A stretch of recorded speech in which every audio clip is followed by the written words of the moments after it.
Hello my saucy guys, let's get started with our video.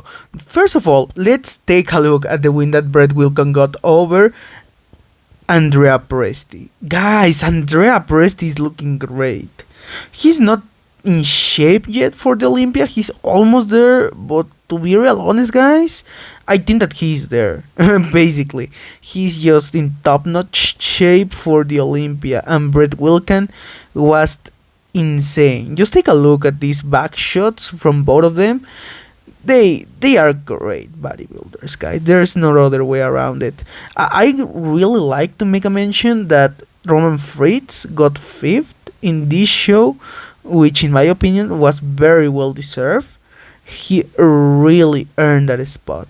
Also, another thing is that a top Olympian, in this case Moshiban, he took 10th, the last Olympian, he was at 4th place, which is mind blowing to me. And just for you guys to think how deep the lineup is going to be in not just this year but in the years to come in the Mr. Olympia, guys.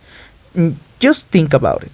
Think 2 seconds about it. To be honest, guys, how deep is it going to be? Now, just take a look at this screenshot of Brandon Curry on the Fuarabiat podcast.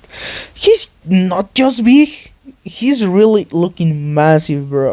Even though he's almost in shape for the Mr. O, he's looking wide as a barn door. But what is more crazy to any of us is his predictions, guys. If you haven't seen the video, he left Ian outside of the top 10. I personally think that it was a shot directed to Ian because Ian got Harry in second instead of Brandon.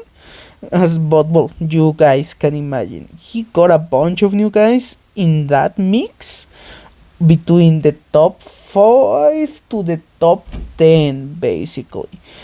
He got our guy Rafael Brandao, which I can see the point. He's really complete. He's gotten a lot bigger.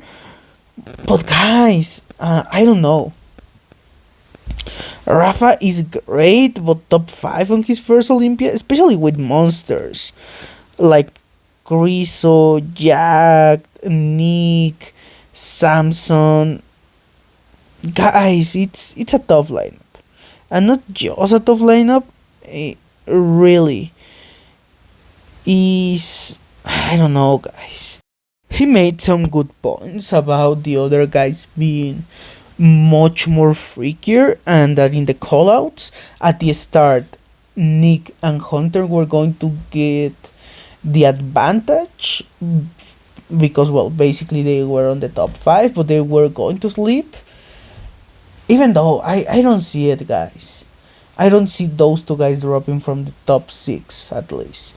I can see Bona getting the top 3, but to be honest with you guys, I do not see Hunter or Nick being like 9 and 10 on this year's Olympia, and Ian outside of the top 10.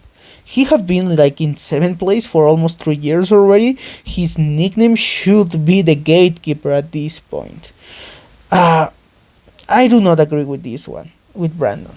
I see some of his points, for example, where Andrew and Chris have not just overwhelming size, but overwhelming aesthetics, which, yes, but I don't know if they are going to be in shape as Hunter, Nick, Bonak, Ian.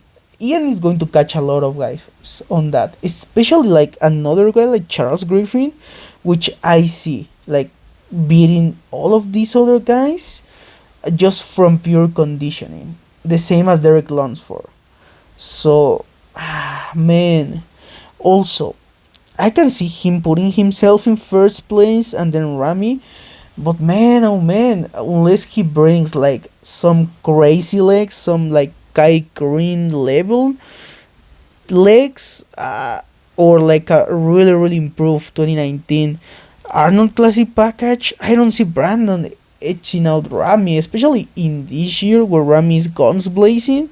I personally feel that even though Samson, Andrew, Griso and Rafa are going to be on that mix for the top 10, I don't see it, to be honest. Like, just going and tearing through Ian, probably Derek can do it.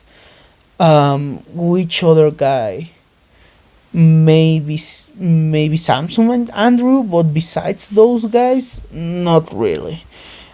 Ian have improved a lot, and by the sound of his voice on the podcast, he was pissed by the tone of his voice. I feel that he was trying to keep it professional, but they were throwing like low balls to each other with the predictions. It was a funny podcast to see.